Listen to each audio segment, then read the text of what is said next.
শুধু নিজেকে হানাফি হানাফি বলে চিল্লান, একদিনও আবু হানিফা রাহিমাহুল্লাহর গ্রন্থ খুলে পড়ে দেখেননি। পড়ে দেখেন আল ফিকহুল আকবার, স্বয়ং আবু হানিফা রাহিমাহুল্লাহ আল ফিকহুল আকবরের মধ্যে বলেছেন, কেউ তিনি বলেছেন ইন্না লিল্লাহি ইয়াদ, আল্লাহ সুবহানাহু ওয়া তাআলার হাত রয়েছে। কেউ যদি বলে আন্না ইয়াদাল্লাহি কুওয়া, যে আল্লাহর হাত হচ্ছে শক্তি, ফাহুয়া ইবতালুস সিফাত, তাহলে এটা হচ্ছে আল্লাহর সিফাতকে বাতিল করা, আল্লাহর সিফাতের অর্থকে বিকৃতি করা, এটা হতে পারে না। স্বয়ং আবু হানিফা রাহিমাহুল্লাহ বলেছেন। আর আপনি নাভির নিচে হাত বেঁধে রাফুল আদায় না করে আস্তে আমিন বলে নিজেকে দেখান যে আমি হানাফি, অথচ আবু হানিফা রাহিমাহুল্লাহর আকীদার বিন্দু মাত্র আপনার ভিতরে নাই। আপনি হানাফি হওয়ার দাবিতে মিথ্যুক। আপনি নিজেকে মাতুরিদি দাবি করেন, আপনি নিজেকে আশারি দাবি করেন, এটা ঠিক আছে, কিন্তু হানাফি দাবি করিয়েন না। হানাফি দাবি করলে আপনাকে বিশ্বাস করতে হবে আল্লাহর হাত আছে, আপনাকে বিশ্বাস করতে হবে আল্লাহ সুবহানাহু ওয়া তাআলা আরশে সমাসীন।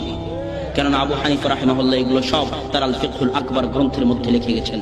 সম্মানিত উপস্থিতি, আজকে যারা আল্লাহ সুবহানাহু ওয়া তাআলাকে সর্বত্র